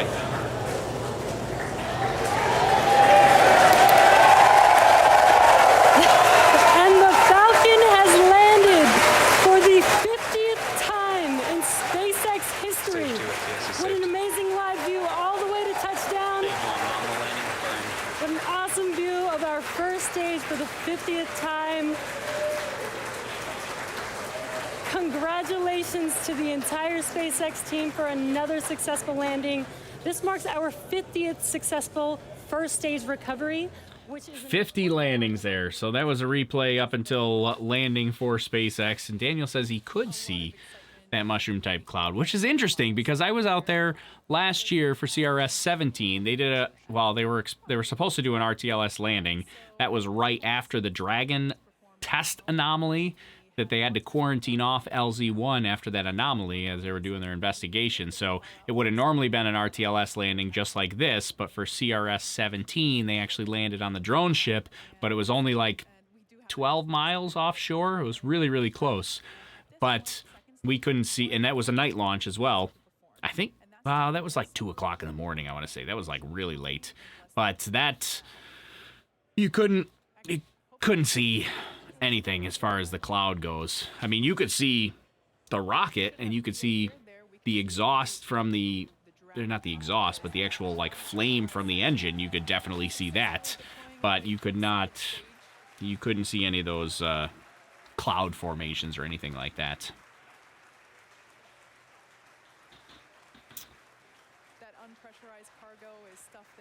I've never seen it land at night. Very cool, says Laura Lee. Yeah, it is pretty cool. It's cool to see. I don't know, one of the coolest things that I found when I watched CRS-20 and saw it land, like you lose, well, two things. One, as that boost back burn happens and it's coming back towards you, like you lose all perspective, especially for a night launch, and it looks like it's flying over you. Like I watched that boost back burn come back and I could see the flame from the engine during the entire boost back burn because it's pitch blackouts, and you see that coming back and you're like, where is this going? Like it looked like it was going directly overhead. It was kind of crazy, and then it shuts down and then you lose it. You're like, okay, where'd it go? And then you see the entry burn come in, and all of a sudden, like, you're kind of just looking around in the sky, and you're like, well, I know that the landing zone is over here, so last I saw it was over here, so it should be going this way. So all of a sudden, it just lights up the sky, and you're like, oh, there it is. And then it dies off again, and then you have to wait, and then you see that landing burn kick in. So it's really weird, because you can't see it at all until the engines light up. But it's interesting that Orlando Attractions on Periscope and Daniel over on Facebook, who both saw it in person, both said that they could see the cloud. So that's really interesting. I did not get that experience the last time I was there. Watching on Apple TV, had to log in and chime in, watch the launch from right by Orlando Airport. And you could see it from Orlando Airport, too, huh? That's pretty impressive. That's crazy. Not the launch. I would expect you could see the launch, but I guess I'm more shocked that you could see the actual, like, mushroom cloud with, like, the greens and blues. That's kind of crazy. Orlando Attraction says this was by far the most exciting launch they've seen. Oh, that's impressive. What's all the stuff floating by, wants to know Brandon. So, yeah, most of that is going to be ice. So there's going to be ice buildup on the outside of the rocket from a lot of the cryogenic propellants and liquid oxygen. It has that super chilled propellants. Going to cause condensation to form on the outside, gets ice to form, and then some of that ice continues on to space with it and then breaks off. Some of it is also... you get some venting that happens with the liquid oxygen tanks, and so you'll get solid oxygen that forms. And so you'll get some of that. I don't think that's what we're seeing here, but a lot of times when you get those engine shots, you'll see bigger pieces usually break off from around the engine. Those are usually like solidified oxygen. Deborah wants to know where the Starman Tesla car is now. I don't know, but you can go to whereisstarman.com, and you can track it. And then we will perform a series of checks on the vehicle. And when both NASA and SpaceX are ready, we'll initiate a slow approach to the International Space Station, pausing at several checkpoints along the way. Yeah, CRS-17 was weird because it was supposed to be 72 Galaxy Tank Girl. So CRS-17, yeah, super odd perspective. Yeah, that was really weird. Why isn't that ice smashing through the hull? Well, you got to remember that the ice is traveling at the same speed as the rocket. So relatively speaking, their velocities are almost exactly the same, and when they break off from each other, like they might drift away, but they're doing 17,000 miles per hour. When they break off, one might be doing 17,000.5 miles per hour, and the other one's doing 17,000.0 miles per hour. So they're, relatively speaking, they're going pretty much the same speed. So it's like, I don't know, if I took a piece of ice right now and threw it at myself, it's not going to smash through my body. It's not going fast enough, but relatively speaking. And I just threw my sticker, which I wanted to show you guys. Okay. Reminds me that I did want to talk about that at one point, so we can turn this down here now. I suppose we can turn our music back on now here, but I did want to tell you guys, just in case you're interested, because I did get some of the stuff here. I have not gotten it all yet. There we go. Kick our music back on. But we got some new merch. We got a new, in case you haven't been following along, we got a new Space Lobster logo. Had a new logo designed. It's not really a logo. It's more like a mascot. I'm going to use this Space Lobster mascot here, this kind of mischievous looking Space Lobster. We're still going to use the other Space Lobster logo that actually Alex Ziggyfold designed for us. we're still going to use that. That's going to be like our mission patch logo, but this is going to be the like Space Lobster mascot here. But we got a Space Lobster mascot. I got a couple of stickers. We got some shirts too that are kind of cool with this on there, and I got a couple more being designed, a couple more colors coming out and such.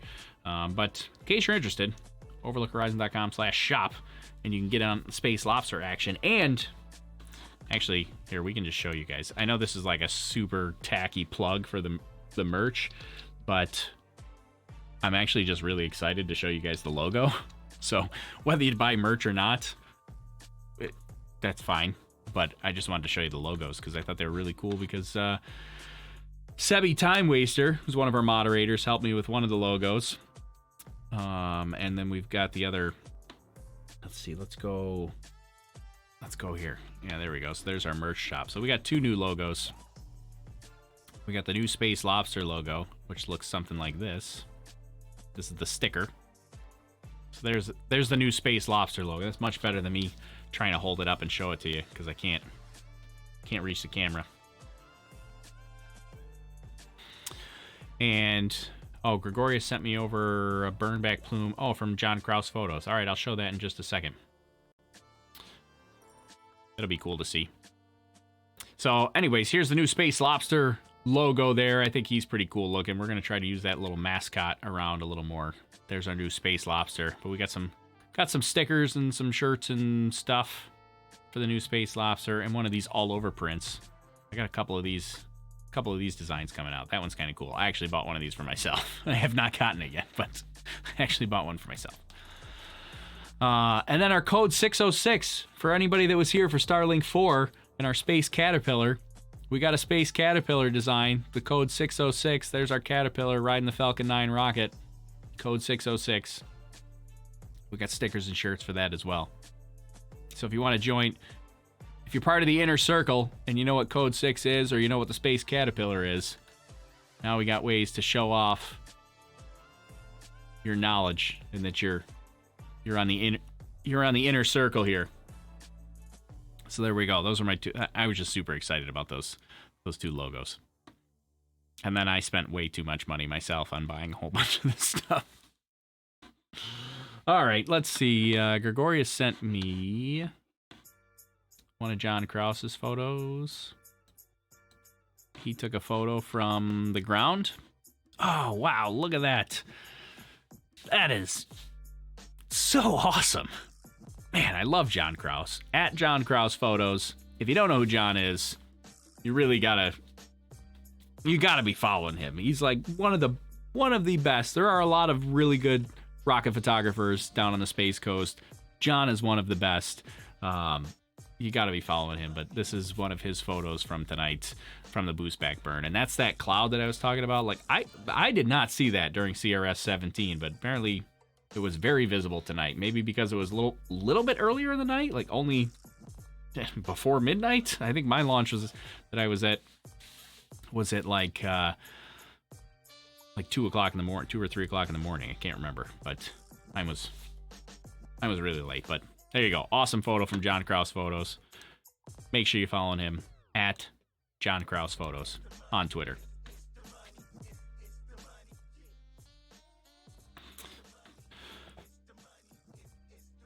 All right, so I think we're getting close. Oh, hey, we got a new stream boss.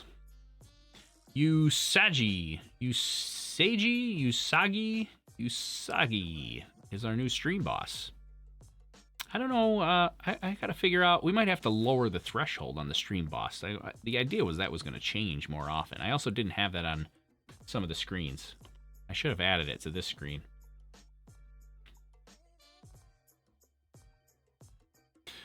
But yeah, Alex Sigiful says incredible photos. What a shot! 72 Tank Girl, 72 Galaxy Tank Girl. It was a pretty awesome shot. He always has great. He has great photos, and one of the things that amazes me about John Krause. So that launch, what time was that? I guess it was less than an hour ago. And John now already has. I'm looking at his Twitter feed here. John has one. Oh wait, is this by him? Yeah, that's by him too. John has 2 like absolutely amazing photos already published, the first of which came out 36 minutes ago. Like, that's like 5 minutes after launch. I don't know how he does that. I mean, I've dabbled with some photography. I'm not on his level by any means. But the fact that he can take this photo and publish it and have it look as amazing as it does, like 5 minutes after the launch is over, is just incredible. I don't know how he does that.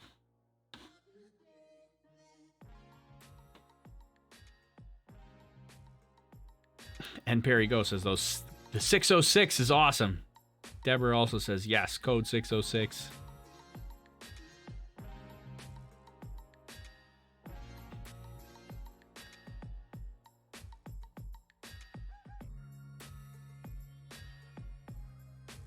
Oh, did somebody ask? I see Chusicon is explaining what the Space Lobster is about. I should probably explain that more often, because people that are new to the channel probably look at the Space Lobster and be like, why do you have a lobster as a mascot? I am actually planning. I'm going to do a scripted video about coming up. It's kind of in honor of our reaching 10,000 subscribers, although we're up to almost 13,000 now, so I'm a little bit behind the ball. But I'm going to do a video, and it's going to explain that a little bit so we can get some people in on the inner circle and get more people in the Space Lobster Nation. Because I feel like that needs some explaining to do. Because that was that was 2 years ago now that happened. So, yeah, if you weren't here... Just reading Chusicon's explanation. Yeah, it was Falcon Heavy. It was the very first Falcon Heavy, so I'll let you in on the inner circle now. But the first Falcon Heavy launch, we were doing a broadcast like this. This was in the early days, like 2 years ago. I barely knew what I was doing. Not that I really know what I'm doing now, but back in the early days, we were in the middle of Falcon Heavy launch. Still to this day, one of our most successful broadcasts ever. We've had a bajillion people watching that one. Mostly because the center core died, and then there's so much mystery over why the center core, whether it survived, whether it landed, nobody knew. I was live for like 8 hours straight. 6 hours straight. 8 hours, I don't know what it was. It was a really long time. But anyways, right in the middle of it, right at the peak, while everybody was watching, I didn't have music at the time, so it was nice and quiet. We were watching, and I was just kind of like, letting my thoughts process and trying to figure out what to look at next. And all of a sudden we had a Red Lobster commercial come through. I was going to play it. I don't know if I can play that. It might be copyright. But just all of a sudden, and it was at like 10,000 decibels because I had no idea how to control my audio. I still don't, but we were just hanging out quietly. All of a sudden you heard, "This is Lobster Fest." Just scared the crap out of me and probably everybody else. And then the Space Lobster was born. I don't know, that people sent me, I still have them, like hundreds of pictures of lobsters. My head photoshopped on lobsters, lobsters photoshopped on the Falcon Heavy, lobsters photoshopped in a Tesla Roadster. I got a million pictures of lobsters, and they all came out. They sent them to me on Twitter. Actually, the hashtag Space Lobster was trending on Twitter during all of that. It was kind of crazy.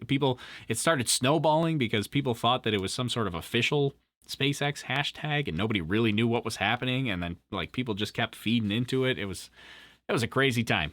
Space Lobster is legendary, as Lost in Translation says. Transition, not Lost in Translation. Lost in Transition.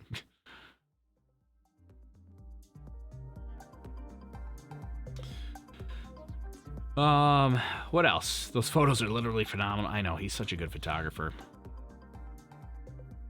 It does look like a nebula. Did somebody say that? It looks like a nebula. I saw Eagle Source says it looks like a nebula. What? Wait, what? Why are you guys afraid to say why the ice is going in both directions? Well, so the ice, they're all traveling in the same direction, the ice and the rocket. We're talking relative changes in velocity. And so when you're in the vacuum of space, Like, you get a piece of ice that breaks off from a little vibration or something. So you get energy from the rocket that's being translated to a piece of ice that causes it to, enough for it to break off, and it's giving it a little extra kick of velocity, a change in velocity compared, relatively speaking, to what the rocket is.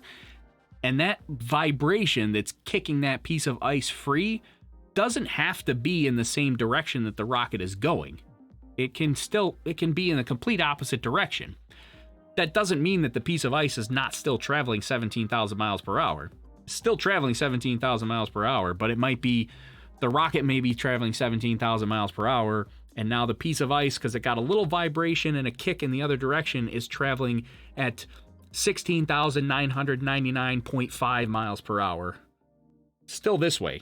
But because its relative speed is just a tiny bit slower than the rocket, the camera on the rocket is going to continue accelerating this way, and the piece of ice is going to appear to travel this direction because it is going half a mile per hour slower than the rocket is. That's why it looks like it's going the other direction. Hope that makes sense. I don't know, just hand diagrams. I don't want to get too deep into that, but I hope that's a little bit of a good explanation.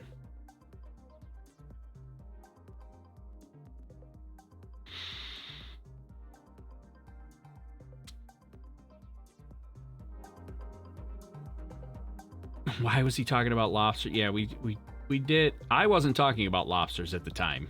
I was just talking about SpaceX. And then Red Lobster just decided to jump into my stream unannounced.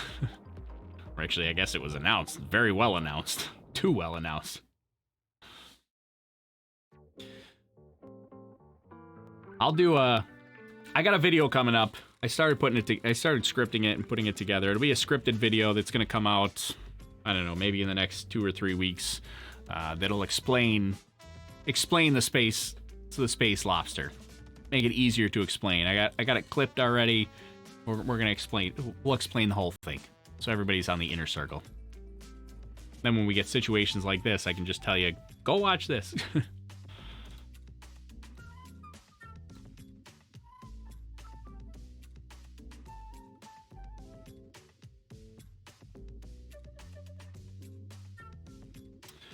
All right, well, I think I got to everybody's questions here. I think we're just about ready to wrap it up. But I do want to say, we've got another... Oh, did Chusicon just link... Is this the Space Lobster that you just linked me to? He did. Linked us to the... Okay. We could... Wow, there's an ad...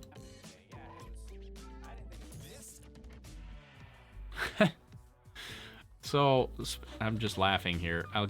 I'll show you. I'll full screen this here in just a second. But the YouTube puts in advertisements automatically at where they think they're going to be most watched. And of course, the YouTube puts in an ad break right at the lobster moment.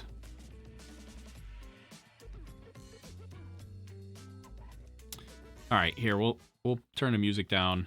Oh wait, no, I gotta pause the music here, and I'll play this real quick. A bunch of people asked about the space lobster, and then I'm gonna end it here, and we're gonna be done for the night. But this is what happened. This was 2 years ago. This was me broadcasting the first Falcon Heavy launch. At the time, we had something like 50,000 people watching at once, concurrently. Still by far most number of people we've had watching on a broadcast, but so we had like 50,000 people watching this. We were chatting away about Falcon Heavy, and then this happened. Oh wait, how come I got no sound? Back it up. Look like it landed. Let's see, USA Today's article. Do they say? Oh, this is the pre-launch article, so nothing there. Here's Florida Today, which I look at a lot for a lot of news there. Let's see. Get to it already. It definitely did not land. Is it true? It's on the main video. Yeah, so somebody said, I saw this on the news and didn't think it would happen today. Yeah, it was. I didn't think it was going to happen. This is Lobster Fest at Red Lobster with exciting new.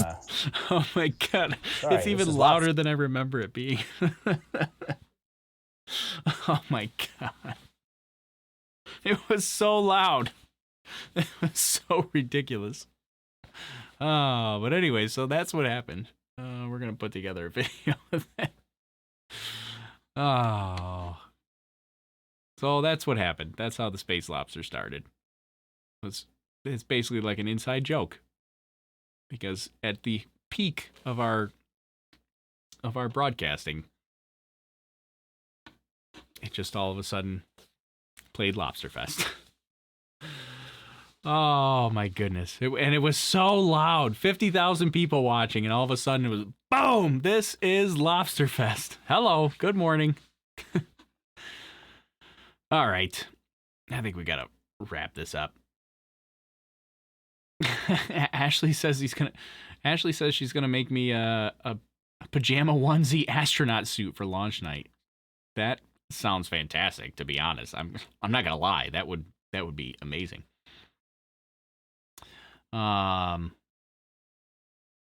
Somebody Galaxy 72 Galaxy Tank Girl says I can write some other music for you. Well, that's pretty amazing. Make the music space cool.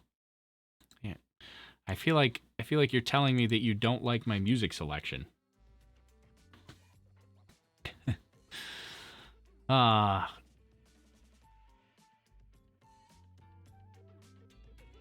Oh, and not to mention, so the Space Lobster thing, we're going to just talk about Space Lobster for a little bit, but the Space Lobster thing went crazy on my stream. It was trending on Twitter, and then we went to go watch the post-launch press conference on like ABC News or something like that, and I just jump over on the stream, and I just see the live comments on ABC News stream, just hashtag Space Lobster, just hashtag Space Lobster, hashtag Space Lobster. There's a million of them just flying by. I was like, oh my God, what is happening? All right, we got to wrap this thing up. T-Man wants to know when the next launch is. So the next launch is going to be Starlink 5, which is scheduled for March 14th. That's next Saturday. And I think it's supposed to be in the morning. Yeah, 9:35 in the morning. I don't know if I'm going to be able to broadcast that one. At the moment, I have a conflict, but I'll find out more later this week. I don't know if I'll be able to broadcast Starlink 5, but we're going to try. We'll see. Yeah, I don't actually... now that I think about it, I don't think there's any way I'm going to be able to do that. Unless it gets delayed, I won't be able to broadcast Starlink 5. So if it gets delayed by a day, great. If it doesn't, I won't be able to do that one, unfortunately. I got places to be. How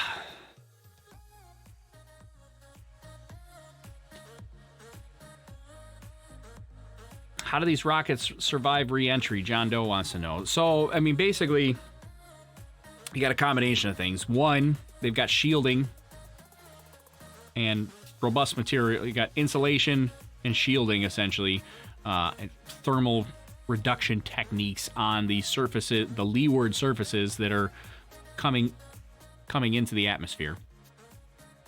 They do a lot of that. That's a lot of that black like paint that you see on the Falcon 9 rocket. That's actually thermal protection paint. It's there to reduce the thermal effects and protect the rocket. They've got that down by the engine bells, the piping, the raceways that go up the side of the rockets, on the interstage. So they've got a whole bunch of that stuff. So it's a combination of protection systems like that, and then they also do that entry burn. That's exactly what that entry burn is for, is to slow the rocket down so that as it comes into the atmosphere, it's not going so fast that it generates too much heat. So there. That's how it survives. And actually, if you look at a company like Rocket Lab is actually kind of interesting because they're re-entering their rockets without doing that entry burn. They're just using thermal protection techniques, and they're using like control mechanisms to try to disperse the heat across the rocket. So Rocket Lab is actually doing some really interesting stuff with surviving re-entry as well without doing those entry burns. So there's a bunch of ways that they can do it, but essentially you got to protect against heat and you got to slow down a little bit.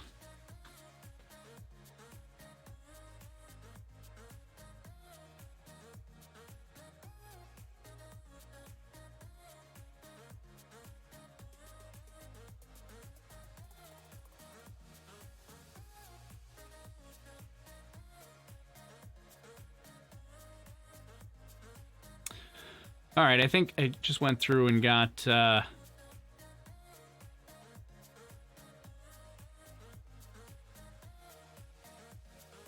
think we got to all the comments. Just wanted to make sure, reading through, making sure we got through all those. So I think we're going to wrap up here now for today. We had some fun. Successful launch for the CRS-20 mission, last mission for the Dragon 1 capsule. They will go on to the Dragon 2 capsule from here on out as part of the CRS Phase 2 contract. SpaceX has 6 of those contracted. May get extended. We don't know that at this point, but they have 6 missions as part of CRS Phase 2 contracted right now, and that's along with Orbital ATK and their Cygnus capsule and Sierra Nevada and the Dream Chaser vehicle. Looks like a little mini space shuttle. So we've still got some exciting launches happening for Commercial Resupply. We've also got Crew Dragon coming up with Crew May 7th. Ton of Starlink satellite launches coming up. The next one being Saturday that it's scheduled for. So there's a whole bunch still coming up. But this was an exciting one. Exciting to see it land again. Return to launch site landing, especially in those high winds. And Dragon is off to the space station. It'll be docking or berthing Monday. Being attached to the space station on Monday. So, all right. Well, I think we've said it all. I think it's time to wrap this up. I appreciate everybody joining in and sticking around. I know it's kind of late, at least it is here for me on the East Coast. 1 o'clock in the morning here now on March 7th, 2020. And I'm gonna leave it here. We'll see you guys on the next launch, but maybe not. Well, definitely not Starlink if it's still where it is. But I guess what's the next one we'll see? See it. Maybe actually, it could actually be Starship. We'll see. Maybe Starship. At the pace that's going, it could be Starship. But other than that, I don't know when the next one is. Here, Chusicon's trying to share a Spaceflight Now link. The next, we got Starlink. We've got, Salcom 1B is the next one. So that's the end of the month, end of March. Other than Starlink. So Starlink is the next one. Then after that is Salcom 1B. So stay tuned. Make sure you're subscribed if you're not. Hit the like button or send over some hearts on Periscope. You know, whatever you do, whatever platform you're on. I appreciate it. It lets me know that you like this kind of thing, that you're having fun, we're having a good time, and that you're interested in this, in what's happening here. So, all right. That's it for me. Thanks, everybody, for joining me. My name's Tori. This is Overlook Horizon, and we will see you on whatever that next broadcast is. All right. Thanks, everybody. Have a good rest of the night. See you later. Goodbye.